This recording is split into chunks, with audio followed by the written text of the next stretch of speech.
Hello guys, welcome to my channel. My name is, well, Monchito Elias, my nickname, but my real name is Ramon. So I'm going to talk to you about sales. Why am I talking to you about sales? Well, if you're considering a career change or if you're considering a career at all, um, a career that can pay your bills and much more than that, and you don't have a degree, like me, I don't have a degree, and well, sales might be an option, and I'm going to talk to you about those options. Why sales? Well, it's a very, very rewarding job that will pay for your effort and time you invest. As long as you're committed at least 120%, you are going to make it happen. Okay? You will earn back everything you're putting in. I know. Sales is not easy, or so that's what they say, and it's not for everyone. But if you're willing to learn and be a people's person, you will see a good outcome. That's for sure. You just have to earn the learning experience. Every day is a learning experience. Every day.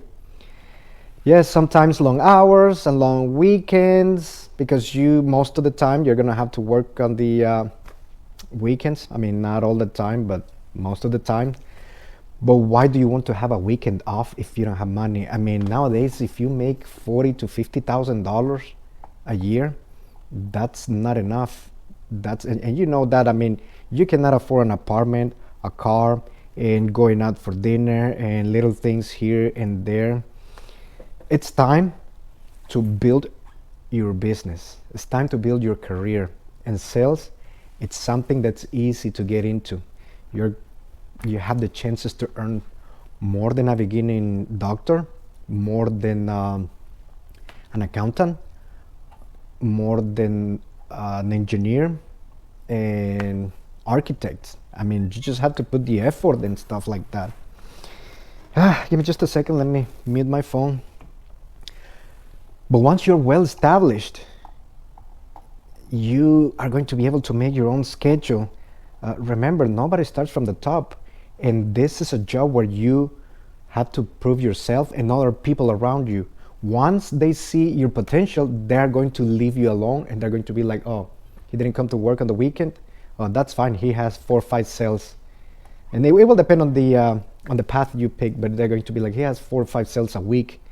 He wants to take a weekend off, he can do it.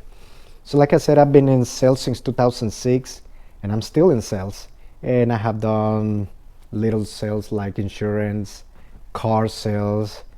I'm going to tell you my experiences and the things I know about sales, and I hope that makes you, that helps you make a decision. Now, the first thing to do is when you are in sales and you're talking to a customer, a possible buyer, you need to remove your sunglasses. I'm gonna do it right now so you see that this is one of the things you have to do, because you need them to see your eyes, because that says a lot. They're going to be able to tell if you're honest or not. And you know, there's a lot of people with different sayings like, oh, he's shady. When you're in sales, that's what everybody says, you're shady. So you talk to them with no sunglasses. You always have to have a direct eye contact. So the key in sales to be successful is always be presentable, because you never know who you're going to meet, and you are prospecting all the time. Never know when you're going to see a buyer, never know when you're going to engage in a conversation, and that conversation is going to lead to a possible sale. Prospecting. Bilingual, it's a plus. It's not a must, but it's a plus, because you're going to be able to engage with different types of people. If you know more than 2 languages, it's even better. Now, the most common languages right now in USA are Spanish, and then followed by Spanish is Cantonese, Vietnamese, now Indian. I don't remember how they call their language, but you can do your research. And the other one that I see growing a lot is Farsi. So those are the languages that I see being used a lot. And so the other thing is follow up. You need to write down everybody you meet, his name, last name, cell phone, email, and follow up. Hey, remember, it was nice meeting you, XYZ day. If you don't have a good memory, write down those things in a piece of paper or a notebook so you remember. Maybe sometimes it's easy to remember people's names. So what you have to do is have them say their name at least 3 times, and you repeat their name 3 times or as many times as you need. Like, so what's your name? Carlos. Oh, Carlos, hi, nice to meet you. And then again in the conversation, so sorry, my memory is bad. Just be honest, my memory is bad. What did you say your name was? Carlos. Oh, Carlos. Thank you, Carlos. So Carlos, so you are repeating the name and it's getting into the back of your head. If it's hard for you to remember their names, once you get their information, put in your notes the key details of the conversation, like, oh yeah, he was talking to me about his wife going to the Bahamas, and he said that he has 2 kids, blah, blah, blah, and that's going to trigger your memory to remember what they said. The other thing that you have to do is be consistent. Be consistent. Not because you talk to somebody one day, you're going to wait like 3-4 months and then, hey, do you remember me? No, it doesn't work like that. You have to be consistent. If you send them an email on Friday, hey, I hope you have a good weekend, blah, blah, blah, enjoy it, remember me, send the email. And then, depending on the kind of conversation you have when you meet that person, you need to send a follow-up. Hey, you told me to give you a phone call on Monday or Tuesday, so I'm texting you to find out what the best time to call you is, okay? So be consistent. Listen to your buyers and relate to them. That's a very important one. You have to relate to them, to get to know them, to be able to help them to make a good decision, and because then they're going to either thank you for the decision or blame you. So you are a key factor in making them have a good decision. So you have to be able to pay attention to them. Don't just like stare everywhere whenever they're talking to you and telling you what they want, what they need. Because, for example, sometimes they're not going to tell you. This is a just brief example. Somebody's buying a car and they want a 2-door vehicle. Is that what you want, or is that what you need? And depending on the conversation, well, I already have this vehicle. It's an SUV, so I need a sports car. So let me see what you have, and then, okay, what kind of vehicle? And then, well, I want something that's cheap in gas and this and that, and then you come up with whatever sport car. And if they come to you and they're like, oh yeah, my car is about to break down, but I want a sports car, and my wife is here, we have 4 babies, she gave birth to 4 plets or whatever it's called. Well, if his wife allows him to get that car, well, that's good. But if not, you have to pay attention to those little details. It might be that that's what he wants to see at the moment, and then you're going to waste your time showing that vehicle, 2-door vehicle, and then they're going to come back, you know what, I thought about it, and I need a minivan. So you have to be like, okay, but you're telling me your car is about to break down, you have 4 babies, don't you think you might need a minivan or a 4-door vehicle, something that's not harsh, so they can like understand and try to relate to them. More you know about them, more you're going to know what they need. Know your product. Check your inventory periodically, because, for example, you have a family coming to your model home. You are selling houses, and they want a house with 4 bedrooms, 3.5 bathrooms, and since you haven't checked your inventory, you're going to be like, no, I don't have it. But if you know your inventory, you're going to be like, you know what, I have one just like that one, and I can show it to you. So whenever I'm saying know your inventory, it's not just how many rooms, how many bathrooms. Also know, okay, is it a 1-story? Is it a 2-story?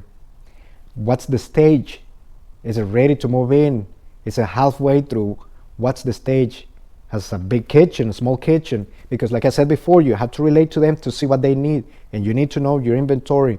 And that is Cell phone sellings, that is whenever you sell home warranty, whenever you sell cell phones, whenever you sell whatever you sell, you need to know your inventory. For example, in sales, I have these iPhones with this XYZ feature, so you need to know that. You also have to be a problem solver. Why? Because buyers are going to come with a bunch of excuses, and you have to be able to overcome those excuses. Those excuses are ways to tell you, I'm not feeling comfortable moving forward. What can you tell me to make me feel better about taking the next step?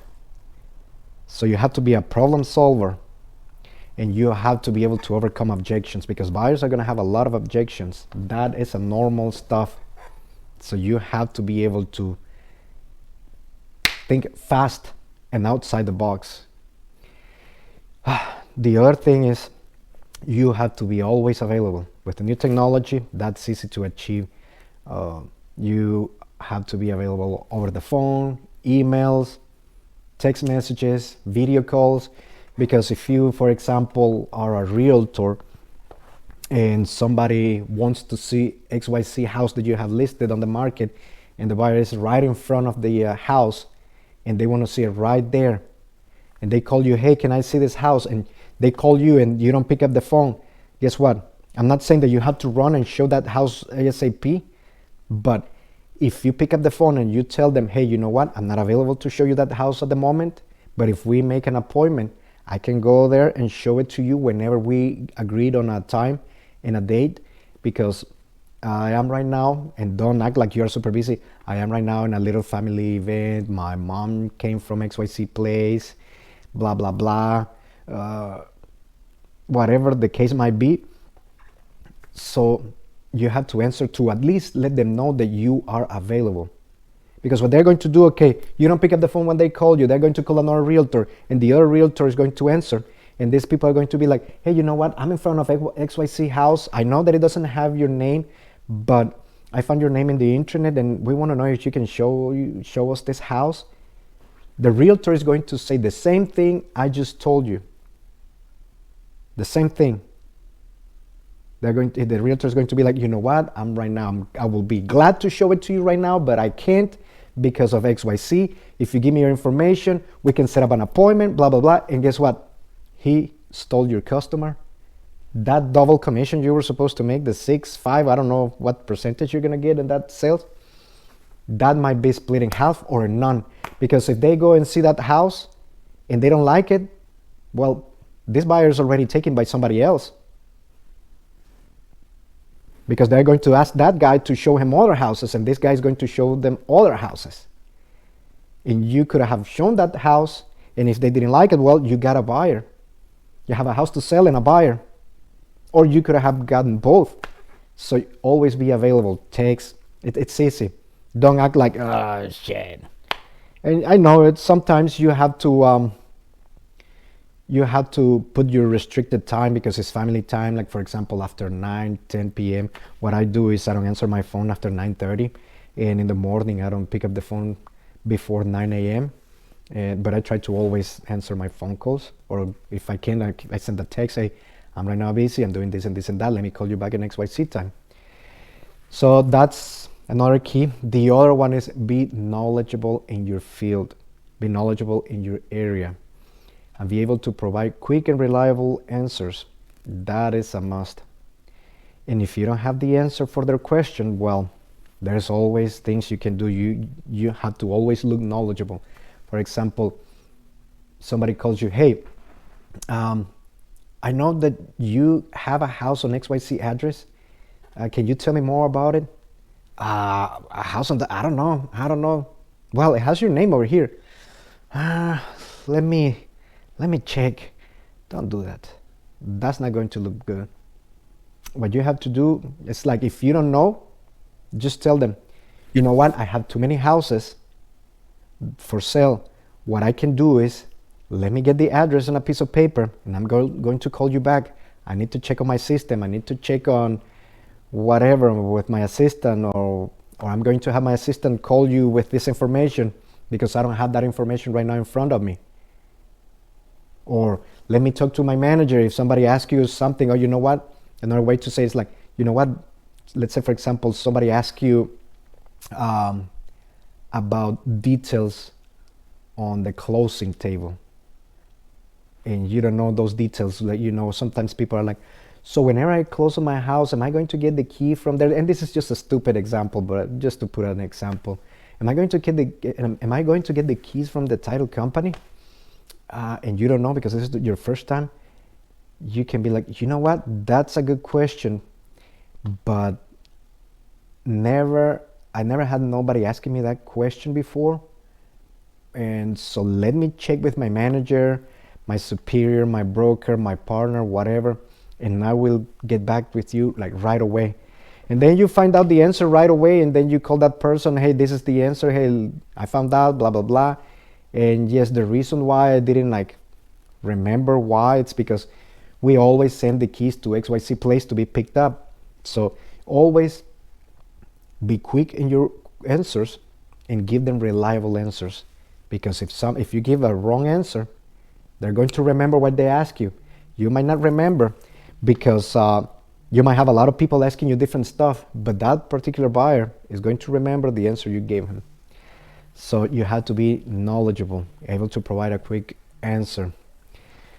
You also have to be reliable, punctual, because this talks a lot about you. This talks about your ethics and your consideration for other people's time. If you don't show that you care about these people's time, they're going to be like, what kind of person is this one? If this is the way he's treating me whenever I'm trying to do business with him, he doesn't want my business. Always be respectful to other people's time, because that, like I said, is going to say a lot of things about you. They're going to be like, yeah, he's responsible, he's reliable, he is somebody that I can talk to, and is a very professional person.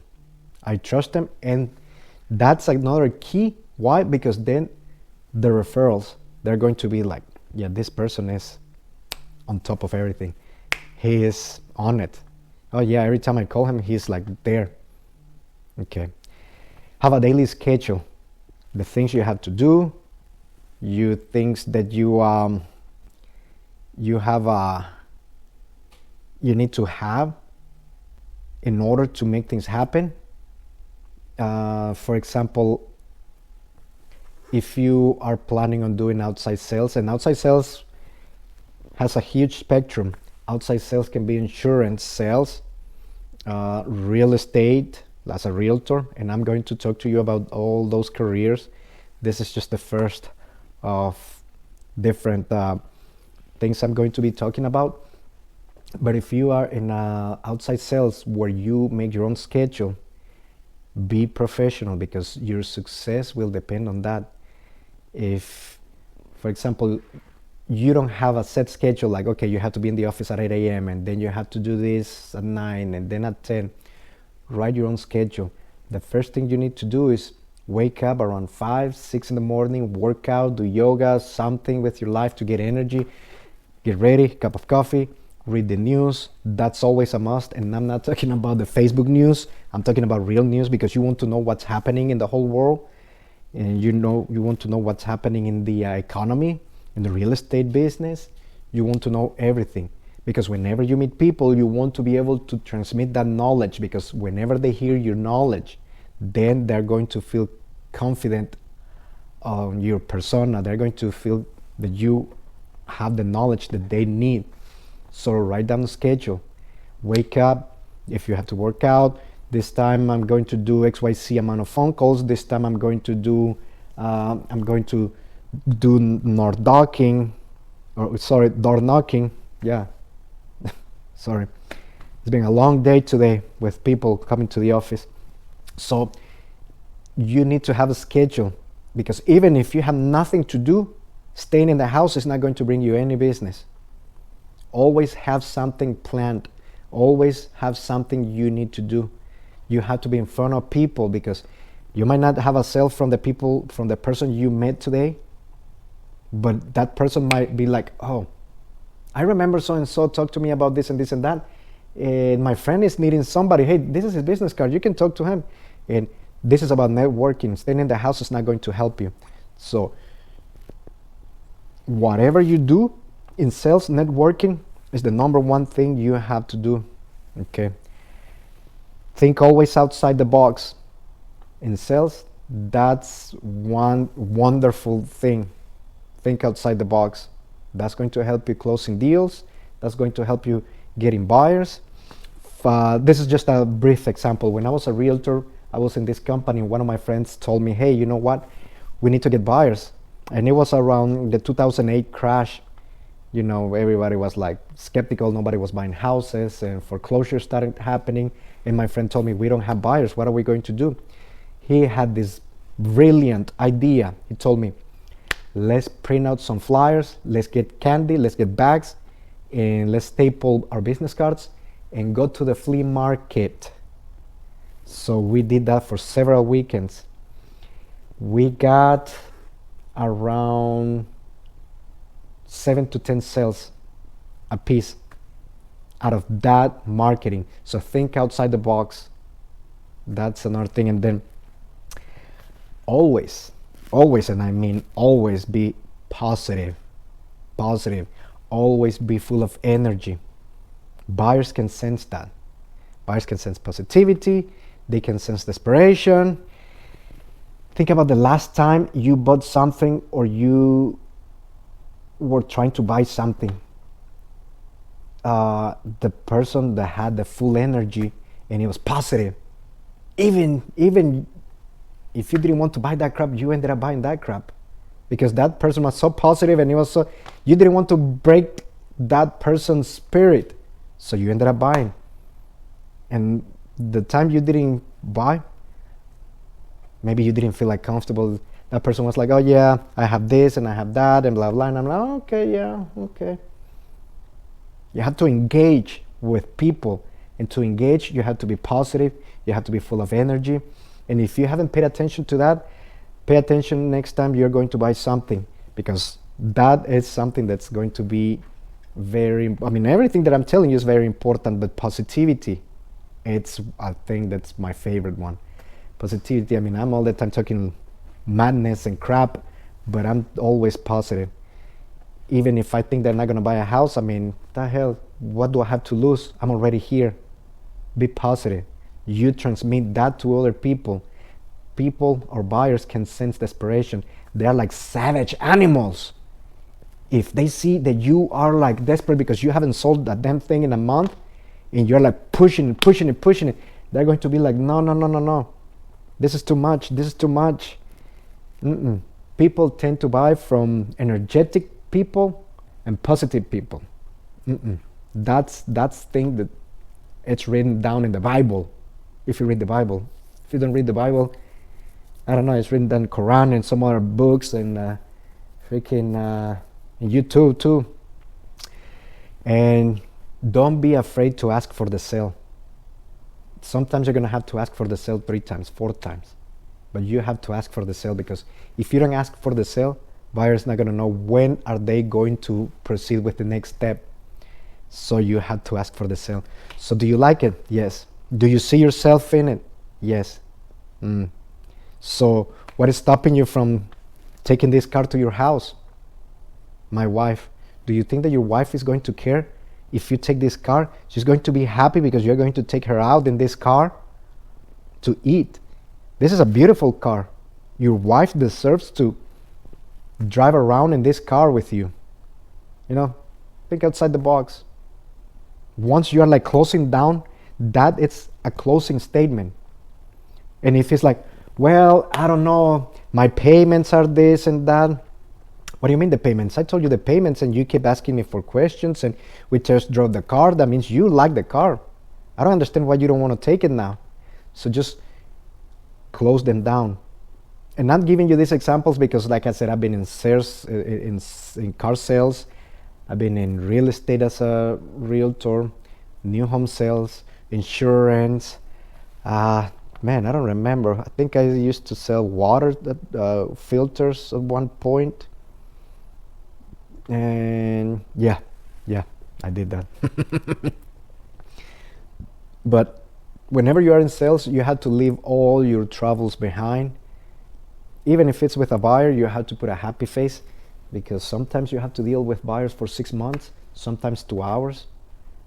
Leave your troubles behind. Whatever is happening in the house, leave it in the house, because that's not going to put money in your pocket.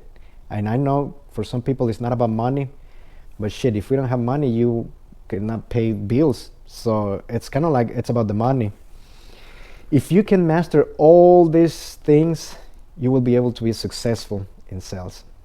There are a lot of different sales jobs, and they all come with pros, they all come with cons, but you have to weigh out your options to see exactly which sales job is best fits you. It's a ton of those. If you are entry level, there are some entry level jobs that in sales careers that you can start off, and you can test the waters and see if you like it. Once you learn selling, you will feel like this is easy as breathing. But one thing is for sure, in sales we are always learning,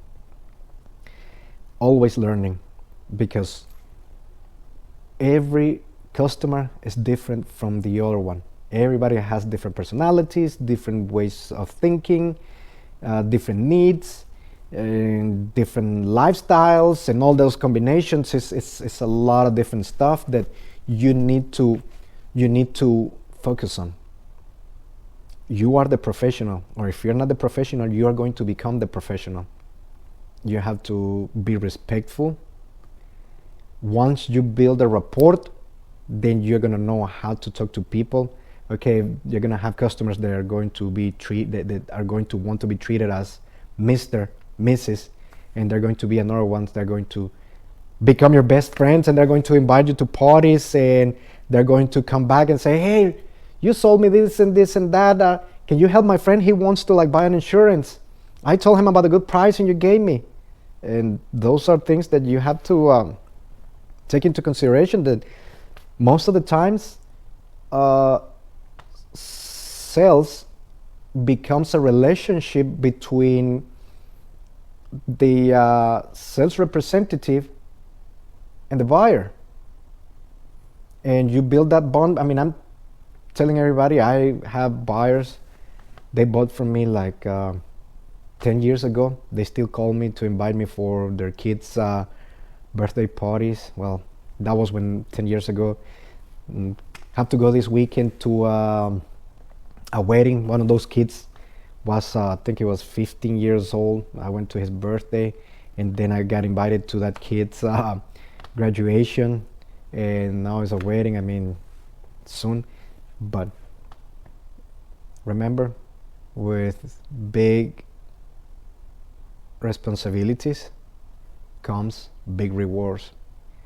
If you want to have a job from 9 to 5, what a way to make a living. It's going to be tough to succeed, because I mean, those jobs are kind of tough. It's different than sales. Sales is not easy. If it was that easy, everybody would be selling. I will see you in another video. I'm going to talk to you more about sales. I was just trying to tell you about sales careers, what you need to know, but I'm going to tell you more about it. There's a lot of different stuff, and I will tell you more about it in another video. Thank you if you have watched all the way to this point, and please subscribe, like the video, share the video. If you have any questions, leave it in the comments. I'm going to leave my email so you can email me questions, and I can tell you whatever I have gone through. Bye.